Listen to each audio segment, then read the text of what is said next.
বন্ধুরা, আমরা এখন একটি অত্যন্ত গুরুত্বপূর্ণ তাপগতীয় প্রক্রিয়া নিয়ে আলোচনা করব। আর সেই প্রক্রিয়াটির নাম হচ্ছে সমউষ্ণ প্রক্রিয়া। সম উষ্ণ ইজ ইকুয়ালস টু সমউষ্ণ। উষ্ণ, উষ্ণতা কথাটি এসেছে হচ্ছে উষ্ণতা বা তাপমাত্রা হতে, আর সম মানে সমান, এটা আমরা সবাই জানি। এর মানে হচ্ছে এমন একটি তাপগতীয় প্রক্রিয়া যেই প্রক্রিয়াতে আমাদের কি হয় বলতো, তাপমাত্রা স্থির থাকে। সেই স্থির তাপমাত্রাজনিত তাপগতীয় প্রক্রিয়াকেই আমরা বলে থাকি হচ্ছে সমউষ্ণ প্রক্রিয়া তথা সমতাপীয় প্রক্রিয়া। আচ্ছা, মানে সমতাপমাত্রার প্রক্রিয়া। ঠিক আছে বন্ধুরা, তো সমউষ্ণ প্রক্রিয়ায় আমরা কি বলছি, আমাদের যে তিনটা থার্মোডাইনামিক কোএফিসিয়েন্ট বা তোমার তাপগতীয় স্থানাঙ্ক রয়েছে তাদের মধ্যে পি এবং ভি অর্থাৎ চাপ এবং আয়তন পরিবর্তনশীল হবে, কিন্তু তাপমাত্রাটা কি থাকবে বলতো, ফিক্সড তথা ধ্রুবক তথা কনস্ট্যান্ট থাকবে। অর্থাৎ এক্ষেত্রে আমাদের টিটা কনস্ট্যান্ট থাকবে। বন্ধুরা, এখন আমরা কিন্তু আগেই বলেছিলাম যে তাপমাত্রার সাথে অন্তঃস্থ শক্তির একটা খুব সুন্দর সম্পর্ক রয়েছে। যখন কোনো বস্তুর তাপমাত্রা কনস্ট্যান্ট থাকে তখন তার মানে দাঁড়াচ্ছে হচ্ছে কোনো তাপমাত্রার পরিবর্তন এখানে নেই। আর যখন কোনো বস্তুর তাপমাত্রার পরিবর্তন হবে না তার মানে হচ্ছে বস্তুর অভ্যন্তরস্থ অণুসমূহের যে গতিগুলো রয়েছে, কণার গতি বা আয়নের গতি কিংবা মৌলিক কণিকার গতি, সেই গতিগুলো কিন্তু আমাদের কি হবে বলতো বন্ধুরা, আমাদের কিন্তু সেই গতিগুলো ফিক্স থাকবে। আর যেহেতু সেই গতিগুলো ফিক্স থাকবে তাই এর আগে বস্তুর যে অন্তঃস্থ শক্তি ছিল সেই অন্তঃস্থ শক্তি কিন্তু এখন বিদ্যমান থাকবে। এর মানে হচ্ছে আমাদের বস্তুর অন্তঃস্থ শক্তিও কিন্তু আগে যা ছিল এখন তাই থাকবে, অর্থাৎ অন্তঃস্থ শক্তি ইউটাও কনস্ট্যান্ট থাকবে।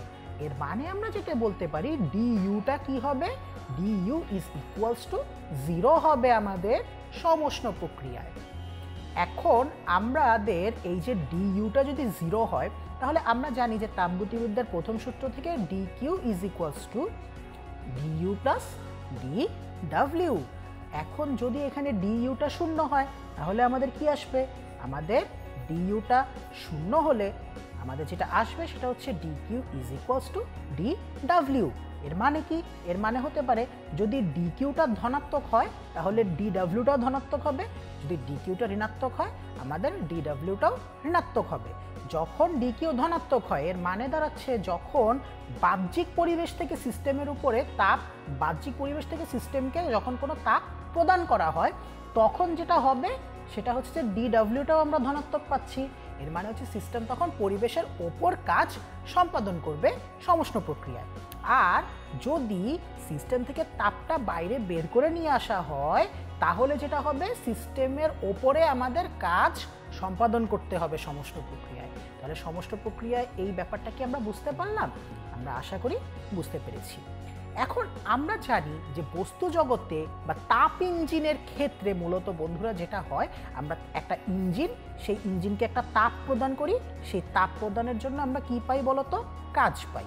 আমরা তাপ প্রদান করি ইঞ্জিনকে এবং কাজ পাই। তো সাধারণত কর্মদক্ষতা জিনিসটাকে প্রকাশ করা হয় হচ্ছে তোমার কিসের মাধ্যমে জানো বন্ধুরা, তাপ ইঞ্জিনের কর্মদক্ষতা প্রকাশ করা হয় হচ্ছে কাজ ডিভাইডেড বাই তাপ। এই জিনিসটার মাধ্যমে প্রদত্ত তাপ আর আমরা যে কাজটা পাচ্ছি তাদের অনুপাতের মাধ্যমে কর্মদক্ষতাকে প্রকাশ করা হয়। তারপরে হয়তো সেটাকে 100 দিয়ে গুণ করে তারপর পার্সেন্টেজে নেওয়া হয়।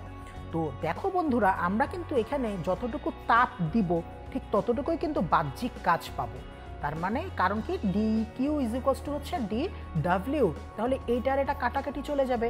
তার মানে কি, আমরা এই ধরনের কোনো প্রক্রিয়ায় সমউষ্ণ প্রক্রিয়া যদি কোথাও অ্যাপ্লাই করতে পারি, যদি সম্ভব হতো, একদম অ্যাকুরেটলি সমউষ্ণ প্রক্রিয়া যদি কোনোভাবে করা সম্পন্ন হতো বা সম্ভব হতো তাহলে কিন্তু অবশ্যই আমরা এফিসিয়েন্সি 100% পেতাম, তার মানে কর্মদক্ষতা 100% পেতাম। এখন নর্মালি আমরা যে সকল ইঞ্জিন দেখি সেখানে হয়তো এই ব্যাপারটা করা সম্ভব হয় না, কারণ হচ্ছে আমরা জানি যে ইঞ্জিনের ক্ষেত্রে কখনোই 100% কর্মদক্ষতা পাওয়া সম্ভব না, কারণ কিছু না কিছু পরিমাণ লস অবশ্যই থাকবে।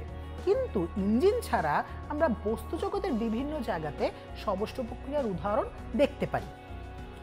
কীরকমভাবে দেখো, যখন বরফ পানিতে পরিণত হয় এবং কখন গলনাঙ্কে কি হয় বলো তো, বরফটা পানিতে পরিণত হয়। আর তোমার পানিটা কখন ভ্যাপর বা জলীয় বাষ্পে পরিণত হয়, স্ফুটনাঙ্কে। তো ব্যাপারটা কি হয়, বরফ যতক্ষণ পানিতে পরিণত হতে থাকে গলনাঙ্কে, ততক্ষণ কি গলনাঙ্কের তাপমাত্রার কোনো পরিবর্তন হয় বন্ধুরা?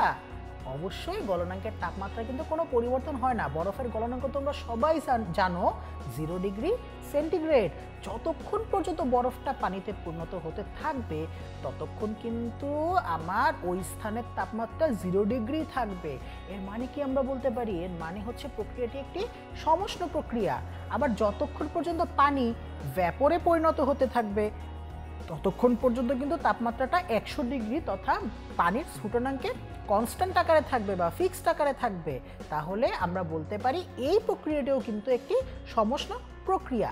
আবার উল্টোভাবে যদি জলীয় বাষ্প থেকে পানি হয় তখনও কিন্তু যতক্ষণ পর্যন্ত এই ট্রানজিশনটা ঘটবে বা বস্তুর অভ্যন্তরীণ অবস্থার পরিবর্তন ঘটবে, ভৌত অবস্থার পরিবর্তন ঘটবে, ততক্ষণ কিন্তু তাপমাত্রা ফিক্স থাকবে।